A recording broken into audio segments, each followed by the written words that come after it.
नमस्ते investors. Simply stocks में आपका स्वागत है। पिछले 1 साल में गोल्ड का दाम 40 से 45% तक रैली कर गया है। अब वो एक अलग डिस्कशन या कन्वर्सेशन है कि सोने का भाव क्यों ऊपर जा रहा है या अब सोने में निवेश करना चाहिए या नहीं।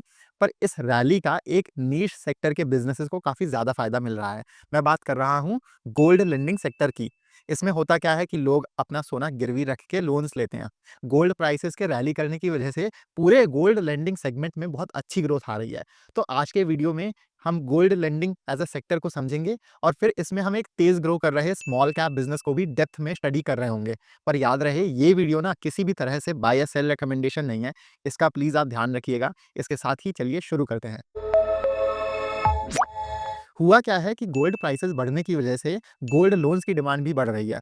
सोने के रेट्स बढ़ने से कस्टमर सोने की उतनी ही क्वांटिटी में ज्यादा पैसे का लोन ले पाता है और इधर बैंक या एनबीएफसी भी ज्यादा लोन देकर ज्यादा इंटरेस्ट इनकम कमा पाता है।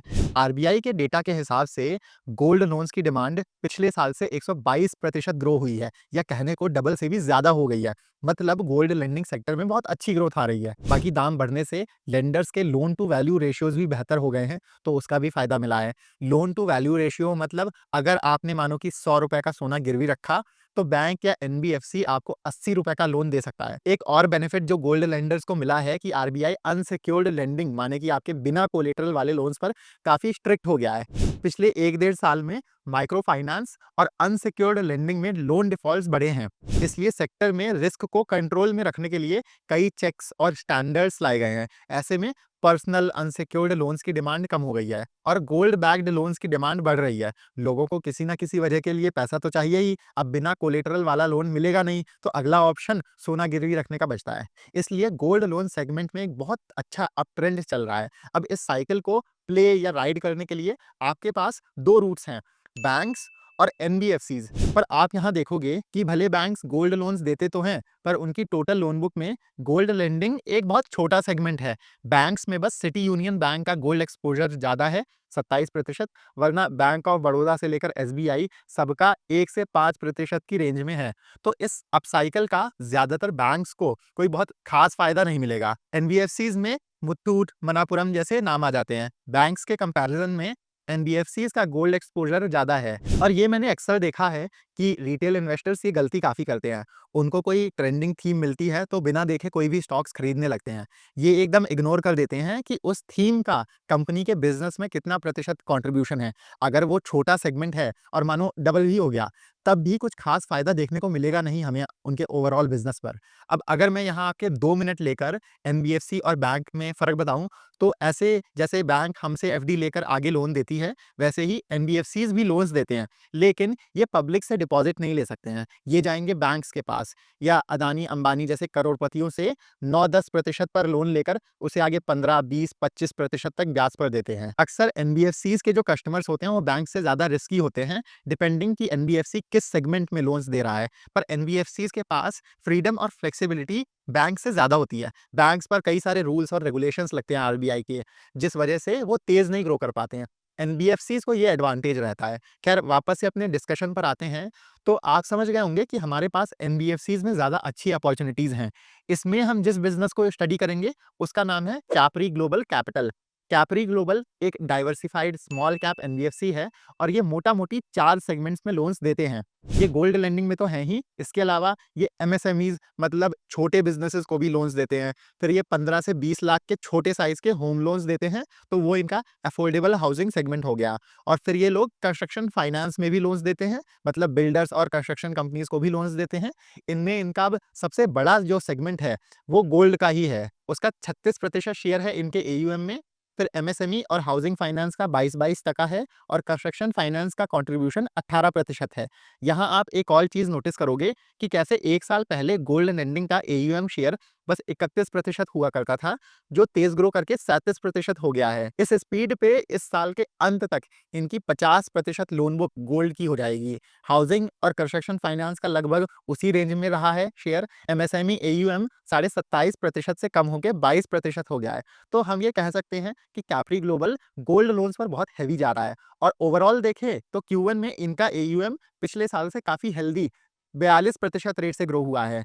एयूएम या लोन बुक वो पैसा होता है जिसका एनबीएफसी आगे लोन देता है। अब देखिए, ये जो गोल्ड लेंडिंग पे पुश है, ये कैप्री ग्लोबल को दो तरीकों से बेनिफिट दे रहा है। पहला, कि तेज ग्रोथ तो आ ही रही है। जैसे मैंने आपको बताया कि इनका एयूएम पिछले साल से 42% ग्रो किया है और इसमें सबसे अच्छी ग्रोथ गोल्ड लोन्स में आ रही है। जैसे ये सेगमेंट पिछले साल से 69% ग्रो किया है। इसके बाद हाउसिंग लोन्स में बहुत अच्छी 32% ग्रोथ देखने को मिली है। एमएसएमई और कंस्ट्रक्शन फाइनेंस डिविजन्स में 14% और 32% की ग्रोथ आई है। बाकी कंपनियों में हम जैसे सेल्स और प्रॉफिट ग्रोथ को देखते हैं, एनबीएफसीज और बैंक्स में हम एयूएम या लोन बुक ग्रोथ और डिसबर्समेंट्स ग्रोथ देखते हैं। तो पहला बेनिफिट ये टेलविंड से जो मिला है कि कैप्री एज अ बिजनेस बहुत तेज ग्रो कर रहा है। दूसरा बेनिफिट इन्हें मार्जिन एक्सपेंशन का मिलेगा। आप इस स्क्रीनशॉट में देखोगे कि गोल्ड लोन्स पर ये सबसे ज्यादा ब्याज कमाते हैं। इधर एवरेज यील्ड 20.7% या कहने को 21% है। फिर कंस्ट्रक्शन फाइनेंस में 17% के आसपास है और एमएसएमई में 15.7 या 16% इंटरेस्ट मिलता है इनको। तो ये गोल्ड लेंडिंग एक यूनिक हाई मार्जिन सेगमेंट है जहां सिक्योर्ड लोन्स देने के बावजूद इंटरेस्ट यील्ड इतना ज्यादा है। वरना होता क्या है कि आपने देखा होगा, जितने आपके सिक्योर्ड या कोलेटरल वाले लोन्स होते हैं जहां आप कुछ गिरवी रखते हो और उन पर बैंक्स और एनबीएफसीज कम कमाते हैं, उधर रिस्क कम है क्योंकि अगर कस्टमर ने ईएमआई या लोन पे डिफॉल्ट कर दिया, बैंक आसानी से घर या कार का पोजीशन लेकर उसे नीलाम कर देगा और अपना पैसा रिकवर कर लेगा। अनसिक्योर्ड लोन्स में रिस्क ज्यादा होता है क्योंकि कस्टमर ने कुछ गिरवी नहीं रखा है आपके पास, पैसा आपका नहीं लौटाया, तो वो आपका एनपीए हो जाएगा और लॉस हो जाएगा। उस हिसाब से इंटरेस्ट रेट भी हाई रहता है। पर गोल्ड लोन्स एक यूनिक सेगमेंट है जहां सिक्योर्ड होते हुए भी हमें 20-21% तक की हाई रेट्स देखने को मिलती हैं। जैसे जैसे गोल्ड डिवीजन बड़ा होता जा रहा है और कंपनी इस हाई मार्जिन प्रोडक्ट की तरफ शिफ्ट हो रही है, हमें कैप्री में अच्छा मार्जिन एक्सपेंशन देखने को मिल रहा है। तो ये गोल्ड लोन सेगमेंट से अच्छी ग्रोथ तो आ ही रही है, पर साथ में प्रॉफिट मार्जिन्स भी एक्सपैंड कर रहे हैं, इसलिए प्रॉफिट ग्रोथ बहुत स्ट्रांग है। ये दो बेनिफिट्स एक साथ हमें देखने को मिल रहे हैं यहाँ। इसी दिशा में आप देखोगे कि Q1 में, माने कि अप्रैल से जून के महीनों में, इनकी इंटरेस्ट इनकम में 38% की और नॉन इंटरेस्ट इनकम में 53% की ग्रोथ आई है। पर नेट प्रॉफिट तो 131% ग्रो करके पिछले साल से डबल से भी ज्यादा हो गया है। प्रॉफिट ग्रोथ या bottom line growth top line growth से ज्यादा है। तो हम ये कह सकते हैं कि इस बिजनेस को ऑपरेटिंग लेवरेज भी काफी अच्छी मिली है। इस वजह से आप देखोगे कि आरओई जो इनका पिछले साल 7.8% था, बढ़ के 13% हो गया है। क्वार्टर ऑन क्वार्टर एनपीएस थोड़े बढ़े हैं, पर Q1 सीजनली कमजोर क्वार्टर होता है बैंक्स और एनबीएफसीज के लिए, तो हम Q4 और Q1 को आपस में नहीं कंपेयर कर सकते हैं। और फिर आप देखोगे ईयरली बेसिस पर तो एसेट क्वालिटी बेहतर ही हुई है। इनका मैनेजमेंट आगे भी ग्रोथ को लेकर काफी बुलिश है। इस साल इन्होंने 16 से 17% आरओई का गाइडेंस दिया है। पिछले साल इनका एयूएम 42% ग्रो किया था और इस साल ये 30% ग्रोथ टारगेट कर रहे हैं। बट सो फार जो इनकी ग्रोथ आई है Q1 में, वो तो 30% से भी ज्यादा है, मतलब अच्छे रिजल्ट्स आ रहे हैं।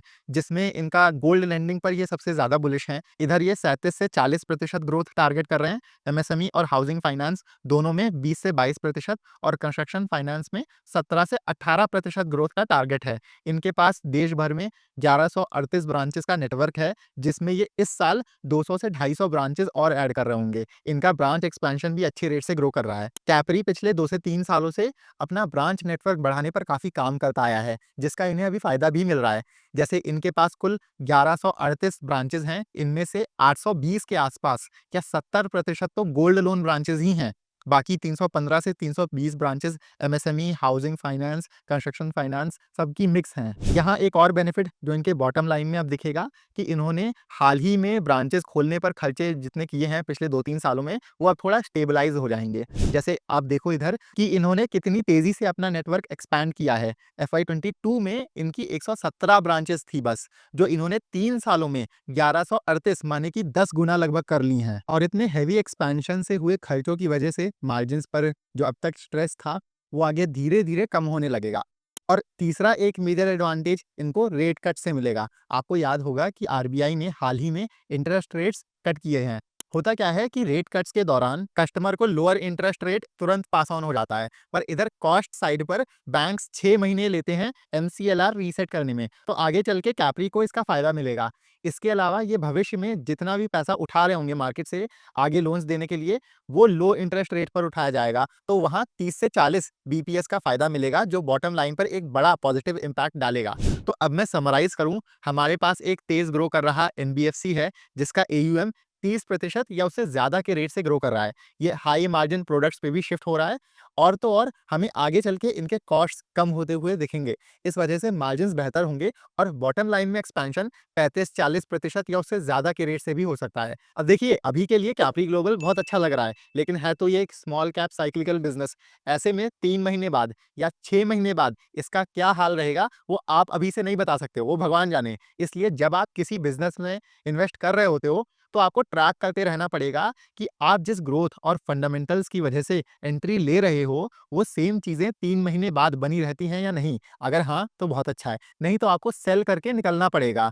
और यही चीज रिटेल इन्वेस्टर्स नहीं समझते हैं। वो लोग स्टोरीज सुन के एंट्री ले लेते हैं और फिर बैठे रह जाते हैं सीएमपी ट्रैक करते हुए, जबकि इन्वेस्टिंग का सही तरीका है कि आप बिजनेस के रिजल्ट्स और फिर मैनेजमेंट क्या कह रहा है उसे ट्रैक करो। ग्रोथ आ रही है या नहीं, मैनेजमेंट का क्या गाइडेंस है, कोई रिस्क तो नहीं बन रहा है, वगैरह वगैरह। और यही काम हम अपनी व्हाट्सएप कम्युनिटी में आपके लिए करते हैं। इस कम्युनिटी में हम 150 से ज़्यादा अच्छे-अच्छे बिज़नेसेस को ट्रैक करते हैं, उनके रिजल्ट्स एनालाइज़ करते हैं, फ्यूचर प्लान्स और टारगेट्स को समझते हैं, और अपना पोर्टफोलियो भी रिवील करते हैं कि हम किन बिज़नेसेस में इन्वेस्टेड हैं, और वन ऑन वन आपके सारे डाउट्स भी क्लियर करते हैं। हाँ, लेकिन हम किसी भी कंपनी पर बाय सेल कॉल्स नहीं देते हैं, हम सेबी रजिस्टर्ड नहीं है। हमारा काम सिर्फ आपको सही और पूरी इन्फॉर्मेशन देना है बिज़नेसेस पर ये एक पेड कम्युनिटी है। इसमें 2 प्लान्स हैं, ₹6000 का 6 महीने के लिए और ₹10,000 का साल भर के लिए।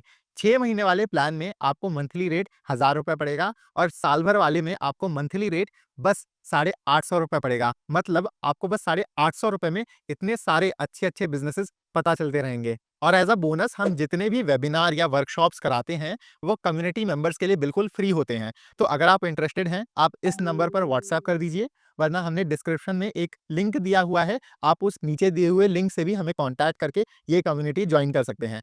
वापस से अपने डिस्कशन पर आते हैं। अपनी फ्यूचर ग्रोथ को सपोर्ट करने के लिए कैपरी ने हाल ही में क्यूआईपी करके 2000 करोड़ रुपए की फंडिंग भी उठाई है। ये फंडरेज ₹146 शेयर प्राइस पर हुआ था।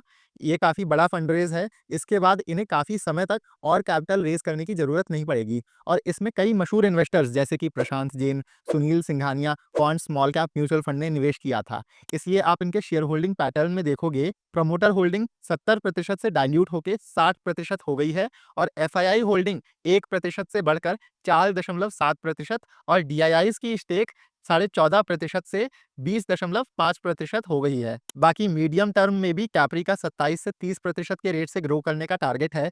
इनका गोल है कि एयूएम जो अभी 25,000 करोड़ के आसपास है, उसको डबल से भी ज़्यादा करके एफआई 28 तक 50,000 करोड़ पहुंचा दें। तो कैपरी ग्लोबल एक अच्छा हाई ग्रोथ बिजनेस है, अच्छे वैल्यूएशन पर भी मिल रहा है, जिसे आप खुद से एक बारी स्टडी कर सकते हैं। ये जिन सेगमेंट्स में है उनकी बात करें, तो आप यहाँ देखोगे कि सारे लेंडिंग सेगमेंट्स में फिलहाल अच्छी ग्रोथ आ रही है। एमएसएमई लोन मार्केट 17 से 19% कैगर से ग्रो कर रहा है, जिसमें सिक्योर्ड लोन्स में 16 से 18% की ग्रोथ आ रही है। पूरे हाउसिंग फाइनेंस सेगमेंट में कुछ 13 से 15% सीएजीआर की ग्रोथ है। बाकी यहाँ दिया नहीं हुआ है, पर प्रधानमंत्री आवास योजना की वजह से अफोर्डेबल हाउसिंग सेगमेंट में, जिसमें कैपरी ग्लोबल, इंडिया शेल्टर वगैरह आते हैं, वहाँ ग्रोथ रेट्स और अच्छे हैं। और सबसे ट्रेंडिंग गोल्ड लोन सेगमेंट में अभी 18 से 20% सीएजीआर ग्रोथ है। ये सेगमेंट इस वजह से भी अच्छा कर रहा है क्योंकि यहाँ अनऑर्गेनाइज्ड से मार्केट ऑर्गेनाइज्ड लेंडर्स की तरफ शिफ्ट कर रहा है। अब तक चलता क्या आया है कि लोग जमींदार या सोनारों के पास अपना सोना गिरवी रख के पैसे उधार लेते हैं, पर अब मुथूट, मनप्पुरम, कैपरी जैसे प्लेयर्स ये अनऑर्गेनाइज्ड मार्केट डिसरप्ट कर रहे हैं। सेक्टर में अच्छी ग्रोथ आ ही रही है, साथ में ये अनऑर्गेनाइज्ड से मार्केट शेयर छीन रहे हैं, तो ऑर्गेनाइज्ड सेगमेंट में और अच्छी ग्रोथ आ रही है। और आप यहाँ देखोगे कि इतनी ग्रोथ के बाद भी आज भी बस 37 से 40% मार्केट ऑर्गेनाइज्ड है। तो ये गोल्ड लोन एक लॉन्ग टर्म मेगा ट्रेंड बन सकता है। अब इन सेगमेंट्स में कभी-कभी टेम्परेरी डाउन साइकिल्स आ सकती हैं, वो एक रिस्क रहेगा जो सब लेंडिंग कंपनीज में रहता है। उसका आपको खुद से देखते रहना पड़ेगा कि कहीं एसेट क्वालिटी खराब तो नहीं हो रही है, या कहीं क्रेडिट कॉस्ट तो नहीं बढ़ रही है। एसेट क्वालिटी बिगड़ने का क्या मतलब होता है कि जिन लोगों को आपने कर्जा दिया हुआ है वो डिफॉल्ट करने लगते हैं या अपनी ईएमआई नहीं भर पाते हैं, क्योंकि जब ऐसा होता है तो एनबीएफसी का पूरा फोकस ग्रोथ से हटकर पैसा रिकवर करने में लग जाता है और ग्रोथ पूरी तरह से रुक जाती है।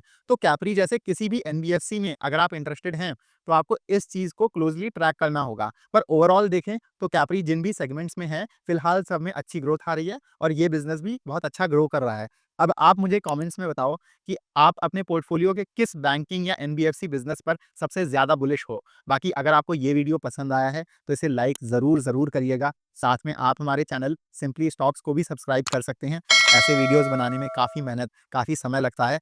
तो अगर आप सपोर्ट करोगे, हम आपके लिए ऐसे और high quality research videos free में ला पाएँगे। तो आप इस वीडियो को लाइक और हमारे चैनल को सब्सक्राइब ज़रूर करिएगा। मिलते हैं हम आपसे अगले वीडियो में। Happy investing.